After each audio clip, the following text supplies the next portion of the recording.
Um homem chamado Osório. Autora Gisele Neubart. Editora Via Impressa.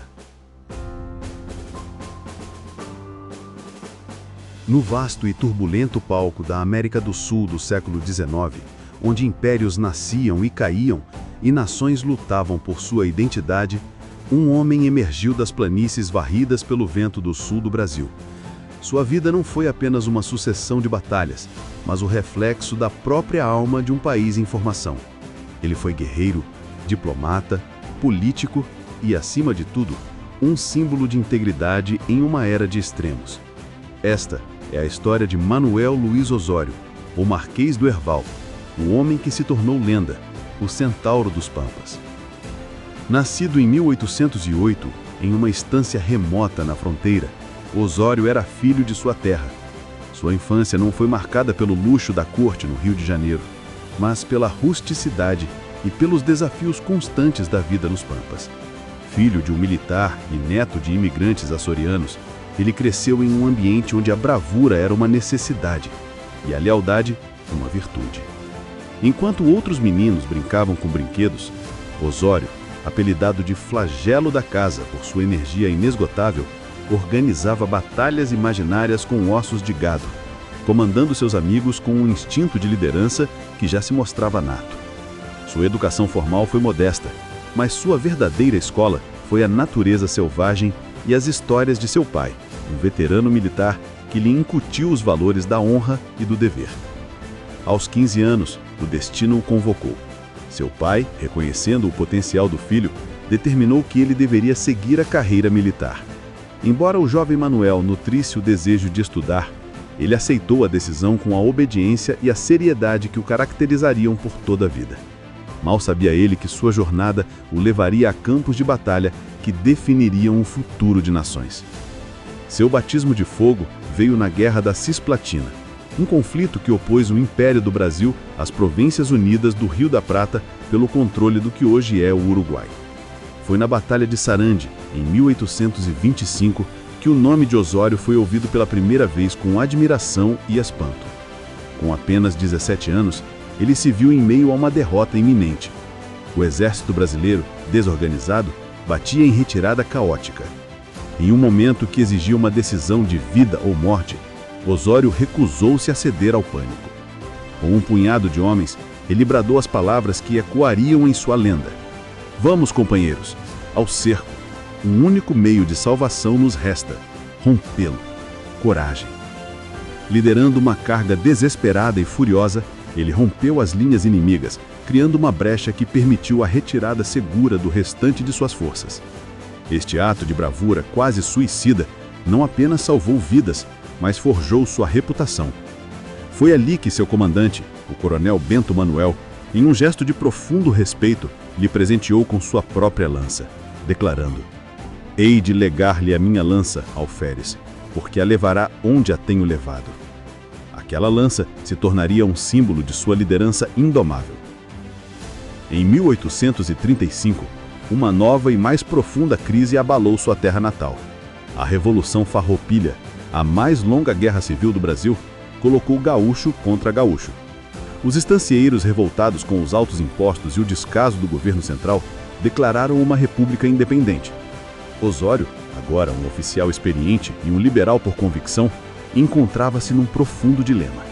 Ele compreendia e simpatizava com as queixas de seus conterrâneos, mas seu juramento de lealdade ao Império e sua crença na unidade do Brasil eram inabaláveis. Sua decisão de permanecer legalista o colocou em oposição a amigos e vizinhos. O momento que selou sua posição ocorreu quando, em vez de se juntar aos rebeldes, ele arriscou a própria vida para garantir a fuga de seu comandante, o capitão Mazaredo, um conhecido adversário político dos liberais. Para Osório, a honra militar e a lealdade à hierarquia transcendiam as diferenças ideológicas.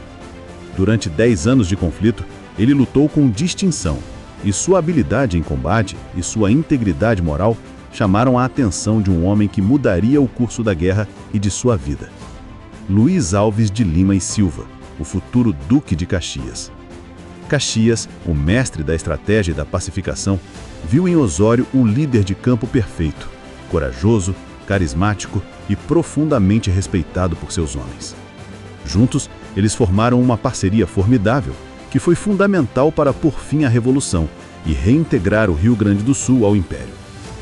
Mas o maior desafio de sua vida ainda estava por vir. Em 1864, a paz na América do Sul foi quebrada pela ambição de Francisco Solano Lopes, ditador do Paraguai. A Guerra do Paraguai, o mais devastador conflito da história do continente, arrastaria Brasil, Argentina e Uruguai para uma luta sangrenta de 6 anos.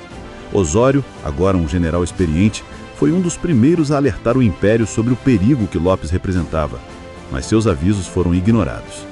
Quando a guerra escalou, ele foi chamado para liderar as forças brasileiras. Sua liderança foi transformadora. Ele encontrou um exército despreparado e desmoralizado e, com uma energia incansável, o reorganizou, treinou e equipou. Seu primeiro ato em território inimigo foi um gesto de pura audácia. Desembarcou nas margens do Paraguai acompanhado apenas por 12 homens, um desafio aberto que demonstrou às suas tropas que seu general não temia a morte e não lhes pediria nada que ele mesmo não estivesse disposto a fazer. Foi na Batalha de Tuiuti, em 24 de maio de 1866, que Osório se imortalizou. Diante do maior exército que o Paraguai já havia reunido, as forças aliadas estavam à beira do colapso. O terreno pantanoso e a ferocidade do ataque paraguaio haviam semeado o caos. Foi então que Osório, com sua presença magnética, cavalgou para o centro da batalha. Testemunhas relatam que sua chegada foi como uma corrente elétrica que percorreu as fileiras. Os soldados, ao verem a figura familiar de seu Manuel Muniz, encontraram novas forças. Com calma sob fogo intenso, ele reorganizou as defesas, liderou contra-ataques e transformou uma derrota quase certa na mais importante vitória da guerra. 2 anos depois, na Batalha de Avaí, sua lenda de resiliência atingiu o ápice. Durante o combate feroz, foi atingido por um tiro no maxilar, uma ferida terrível e dolorosa. Qualquer outro homem teria se retirado. Osório, no entanto, recusou-se a abandonar seus homens.